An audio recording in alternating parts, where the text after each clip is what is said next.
Ketogenic diets and their rapid weight loss effects. Virtually all weight loss diets to varying degrees focus on either calorie reduction or the manipulation of the intake of one of the three essential macronutrients, proteins, fats, or carbohydrates, to achieve their weight loss effects. Ketogenic diets are a group of high-fat, moderate protein or high-protein moderate fat but very low carbohydrate diets. The term ketogenic basically refers to the increased production of ketone bodies occasioned by the elevated rate of lipolysis, fat breakdown. Ketones are the acidic byproducts formed during the intermediate breakdown of fat into fatty acids by the liver. The first sets of ketogenic diets were actually developed as far back as the early 1920s by the Johns Hopkins Pediatric Epilepsy Center and also by Dr. R.M. Wilder of the Mayo Clinic to treat children with hard-to-control seizures. The diets were designed to mimic the biochemical changes that occur during periods of fasting, namely ketosis, acidosis, and dehydration. The diets involve the consumption of about 10-15 grams of carbohydrates per day, 1 gram of protein per kilogram body weight of the patient, and the remaining calories derived from fats.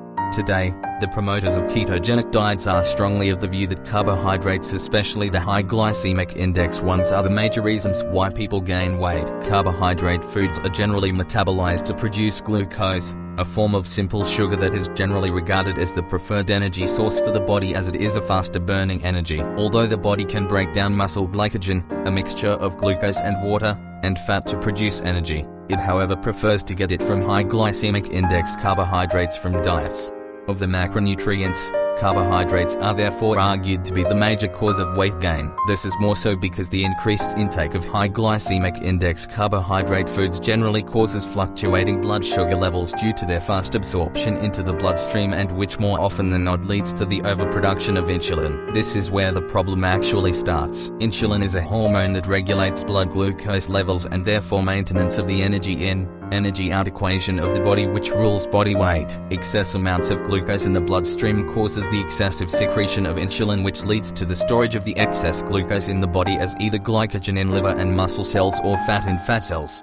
One aim of ketogenic diets is therefore to reduce insulin production to its barest minimum by drastically reducing carbohydrate consumption while using fats and proteins to supplement the body's energy requirement.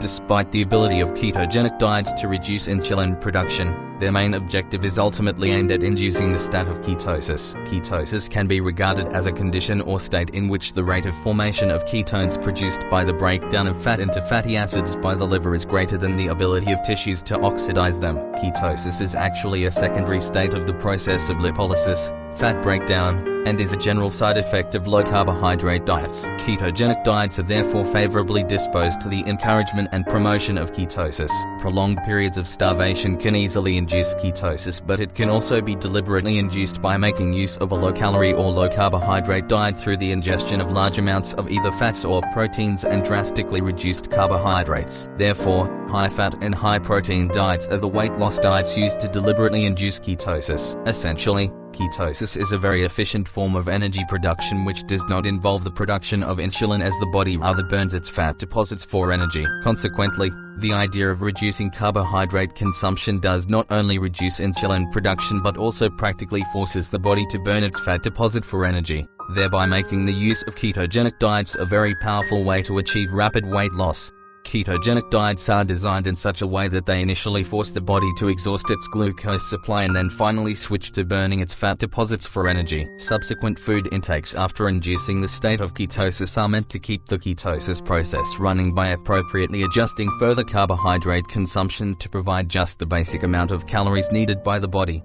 For example, the Atkins diet, which is obviously the most popular ketogenic diet, aims to help dieters achieve what the diet calls the individual's critical carbohydrate level for maintenance, CCLM, a carbohydrate consumption level where the diet neither gains nor loses weight anymore.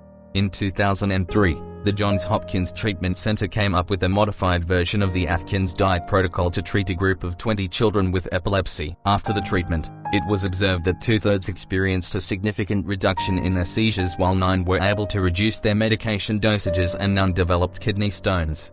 Furthermore, there are ongoing scientific studies by the National Institute of Health, NIH, concerning the effectiveness of the classic ketogenic diet and the modified versions of the Atkins diet in helping people to lose weight and also in the treatment of epilepsy. It is equally interesting to note that the National Institute of Neurological Disorders and Stroke, NINDS, is carrying out studies on the effect of ketogenic diets and also formulating medications that will be able to produce the same effect on weight reduction.